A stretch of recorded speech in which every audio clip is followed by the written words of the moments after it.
As Serap threatens to drag the federal government to court if it sells national assets to fund the budget, we take another deep dive into the details of the budget 2021.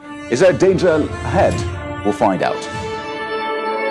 The first trouble looms in Kwara State APC as factions loyal to the governor and federal ministers continue to spit fire, this time over the purported removal of the state chairman. The national organ of the party has waded in, but how will it satisfy all the parties involved?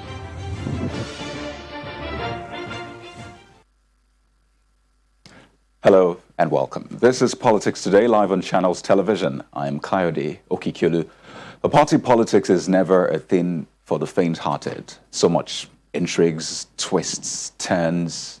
The thing is, politicians know how to make the news, but don't ever get distracted because what you see is never really what it is. There's always an end game. So tonight on the program, I invite you to keep a keen eye on the trends as we walk through some of the latest developments in the polity. And we start off in Kwara State, where there's been prolonged rancor within the ranks of the major actors in the All Progressives Congress in the state. That is, in the mix is Governor Abdurrahman Abdulrazak, the Minister of Information and Culture, Lai Mohammed, and another minister, the Minister of State for Transportation and sister to a former governor of the state, Senator Gbemisola Saraki.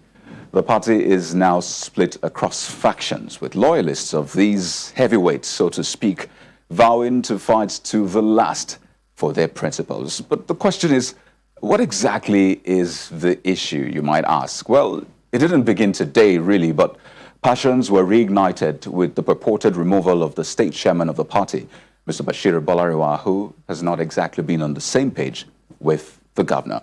But then the embattled chairman enjoys the support of members who are loyal to Mr. Lai Mohammed and Senator Gbemisola Saraki. In fact, they have vowed to unseat the governor who they claim is responsible for the crisis. But this is just one of the many symptoms of the protracted wrangling within the party in the state, which dates back to pre-2019 governorship election in the state. You might recall the Otoge movement. Well, some say it was not necessarily a coming together of friends, but rather the merging of people who had a common enemy, so to speak. And now that the purpose has been achieved, they are now pursuing their original game plans, especially now that 2023 is around the corner. You see members of the party on both sides declaring support for either the governor or the embattled chairman of the party at, some of them at the party office. But the interesting thing, which is the latest twist, is that the party at the national level has now waded into this crisis. And the question is, how far-reaching will the intervention of the National Caretaker Committee be?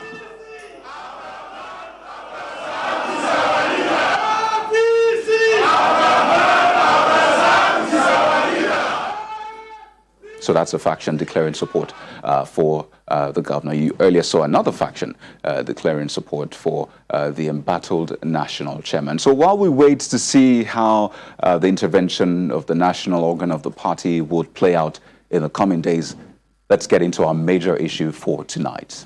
You may have heard that Serap is threatening to drag the federal government to court if the National Assembly, led by the Senate President Ahmed Lawan and the Speaker of the House of Reps, Honorable Femi Gbajabiamila, fail to stop the federal government from selling government properties to fund the 2021 budget.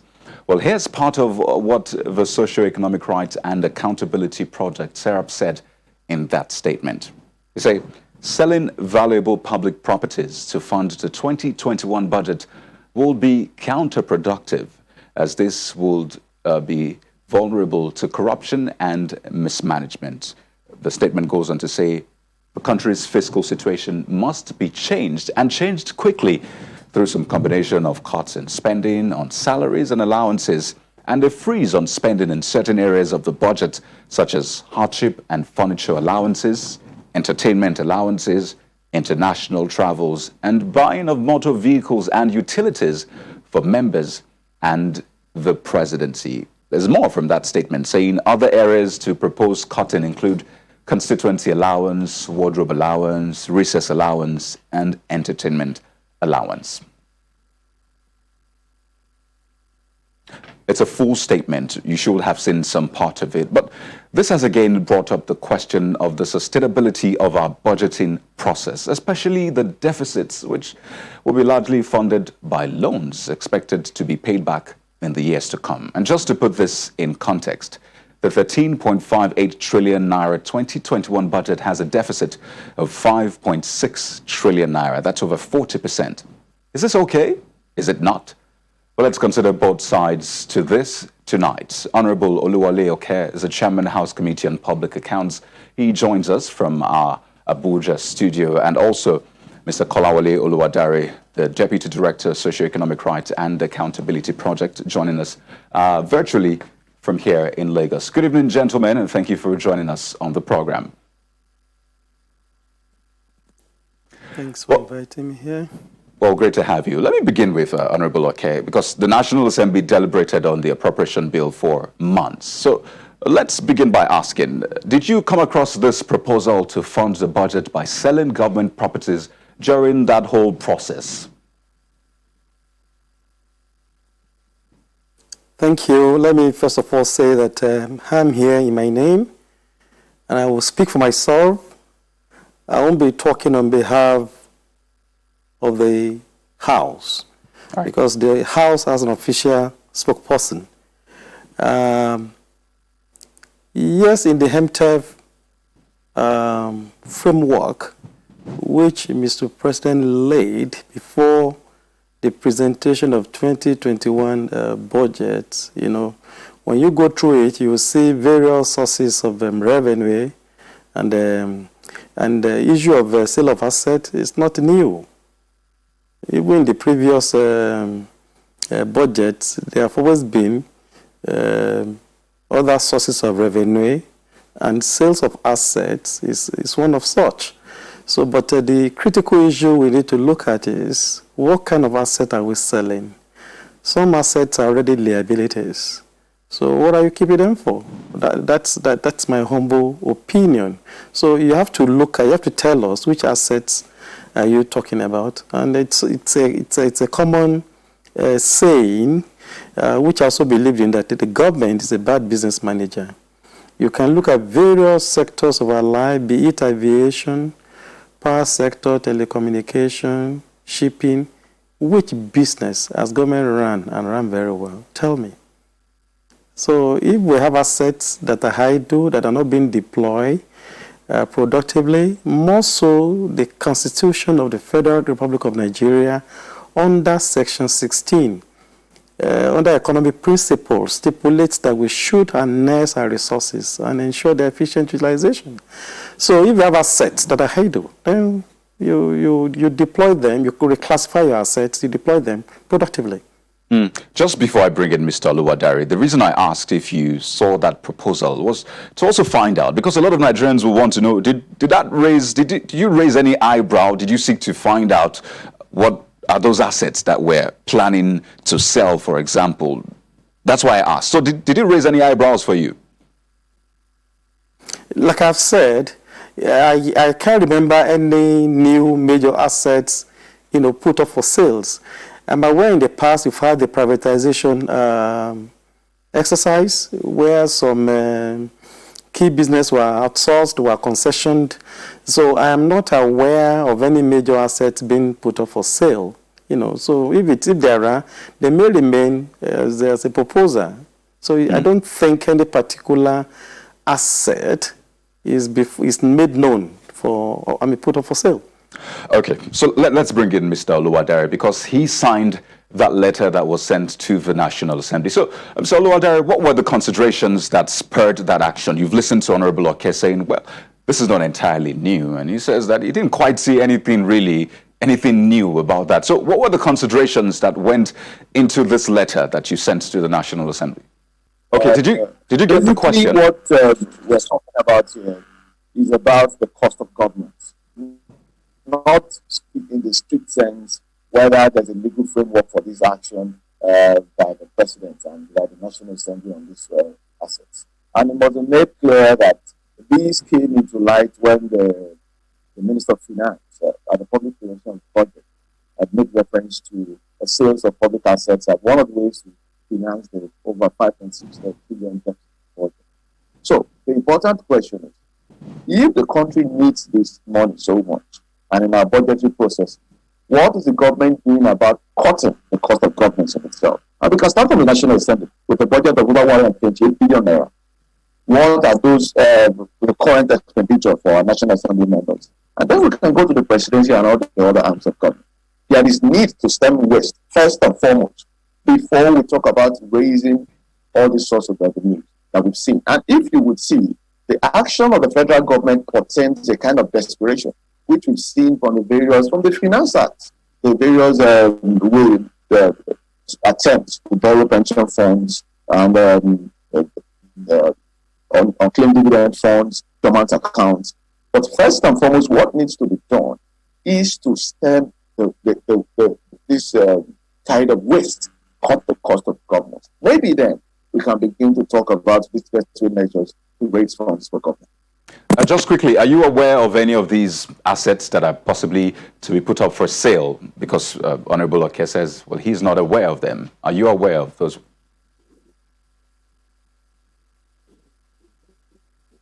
Mr. Oluwadare, that's for you. Public presentation of the budget, the minister did not state any, so as if public assets be put on sale. But it's very important to begin to have this discussion now, if this is ever to say true, that there are other means to explore to raise funds in the public interest, and it must not involve the sale of public assets. Okay, well, Honorable Oke, you've listened to Mr. Oluwadare, and he says that this is really beyond just the sale of public assets. He says that this seems desperate. And interestingly, the National Assembly comes into the conversation. He's spoken about the budget of the National Assembly. And if you look through that statement that that letter that Serap sends to the National Assembly, talks about, freezing spending in certain areas such as hardship and furniture allowances, entertainment allowances, international travels, buying of motor vehicles and utilities for members of the National Assembly, and even the President talks about constituency allowance, wardrobe allowance, recess allowance, and entertainment allowance. It's a lot, really. So what's your response to that? Well, the Parliament has never and will never engage in any context with any other arms of government, because we never win. We're the closest arm of government to the people, so people have access to us, and so we welcome very objective criticism. But I want to submit that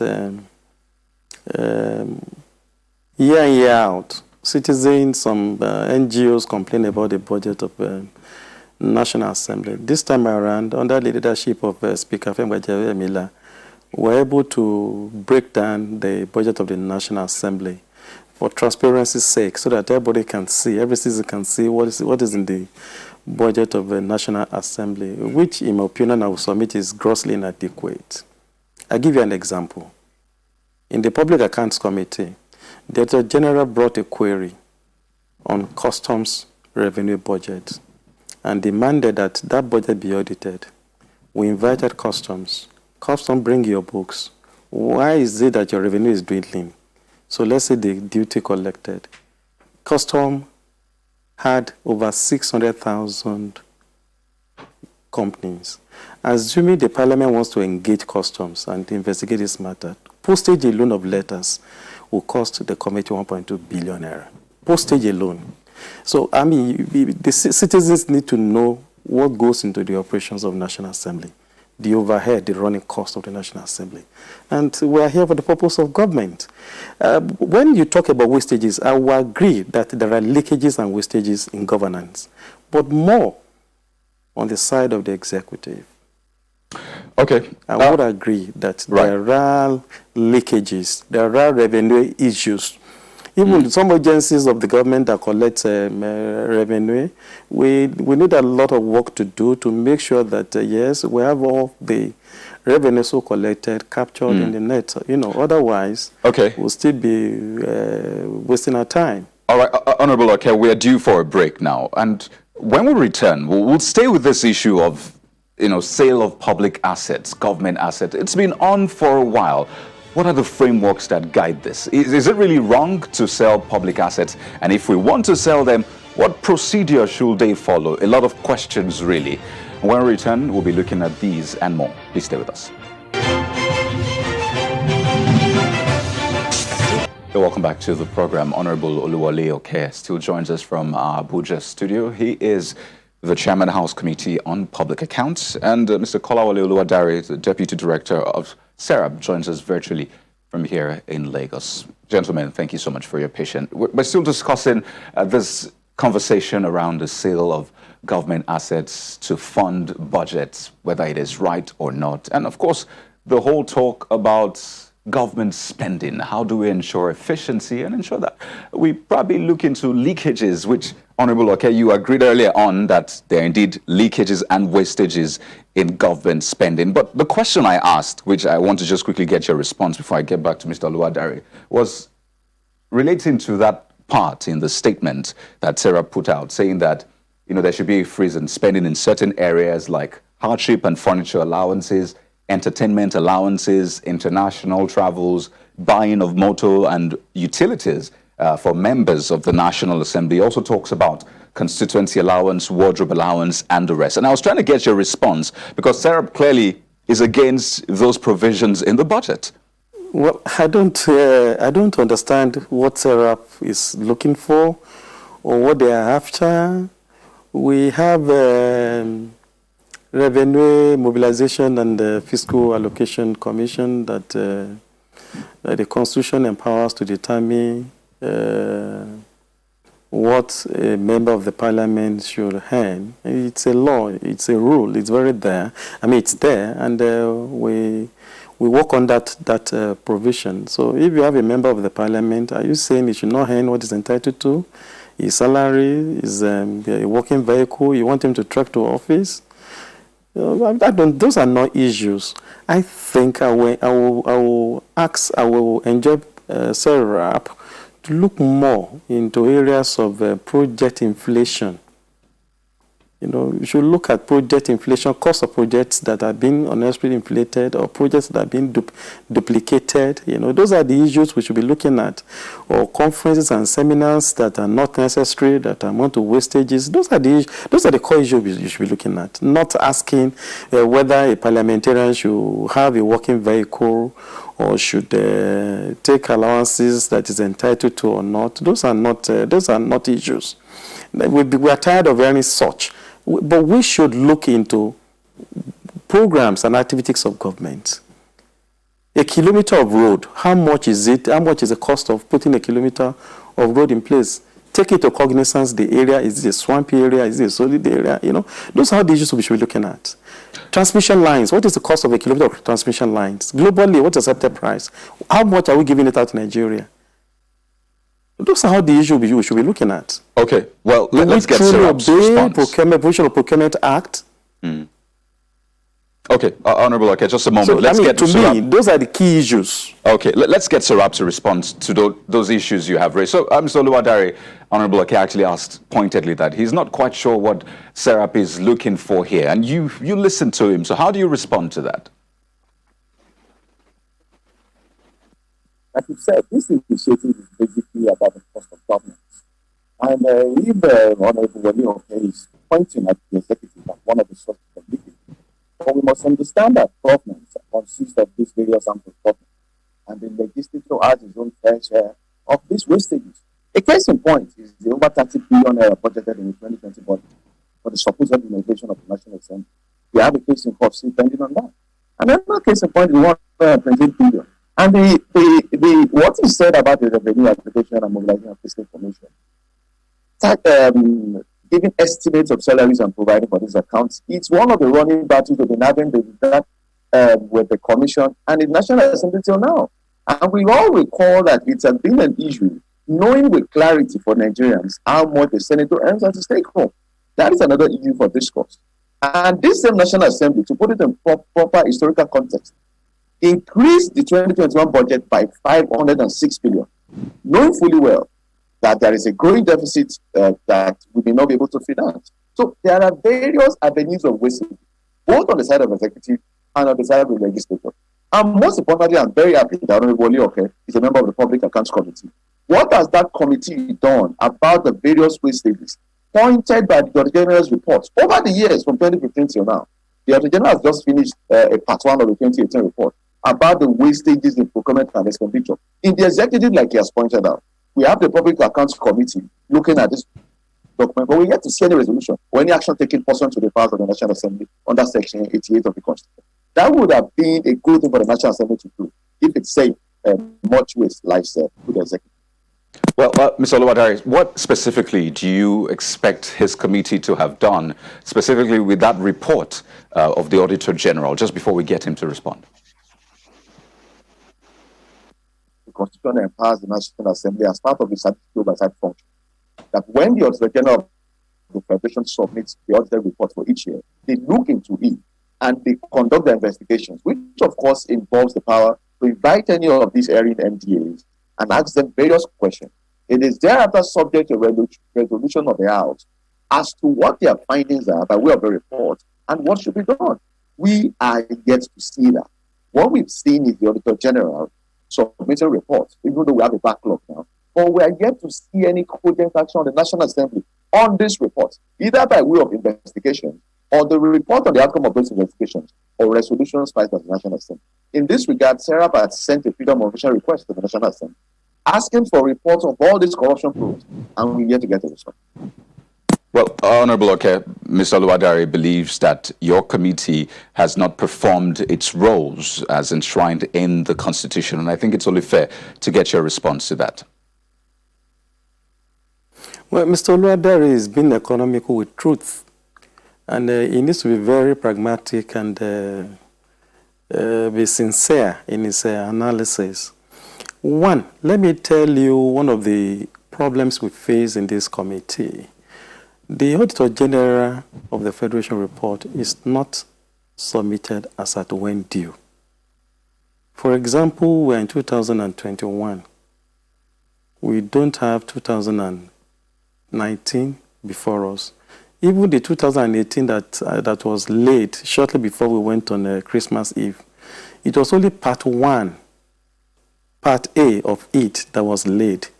The part B that borders on Federation accounts and financial statement of the Accountant General of the Federation are not ready.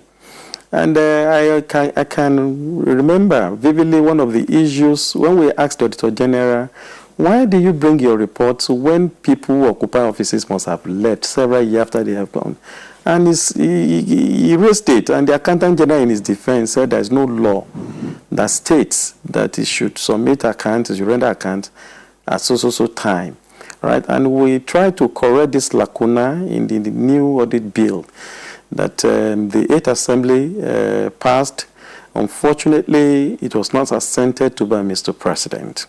So we have delays from the Office of Auditor General of the Federation, and we can understand their frustration. That independence that they need to work, they don't have it. I can tell you in 2017, over 300 MDAs refused to render accounts until in the 9th Assembly that we brought a motion on the floor to investigate the reasons for non-rendition of account. It is then you see agencies, now submitting their account as at when due. And when agencies fail to render accounts, what do you expect from the Auditor General of the Federation? Even the Accountant General of the Federation, can it present a fair position of the accounts and finances of the Federation? No, he can't do that. So we have problems coming on the side of the executive, but when it comes to resolutions of the parliament and what has been done to it, that question should be directed to the executive, because ours is to do our own bits, and then we communicate our resolutions to the executive for implementation. You should be asking the Attorney General of the Federation. You should be asking ICPC. You should be asking EFCC. Those questions are meant for the executive arm of government. We've done our bits. In the 8th Assembly, I recall vividly that we laid the reports, our reports on the constitution of the Auditor General up to 2014. Well, unfortunately, because of time, we were only able to consider 2010 and passing. We need the to resolution that they are in, right. Pardon me, we're totally out of time, but clearly this is an ongoing conversation, and we would like to definitely hear from you what is being done with those reports, and of course some of the issues that SERAP has raised. But we'd like to thank you so much, Honorable Oluwole Oke, Chairman, House Committee on Public Accounts. Thank you for sharing your thoughts with us, as well as Mr. Kolawole Oluwadare, who is the Deputy Director, SERAP. Thank you for sharing your thoughts as well. So that's our show for tonight. Thank you so much for watching. I am Kayode Okikiolu. To have a great night and stay safe.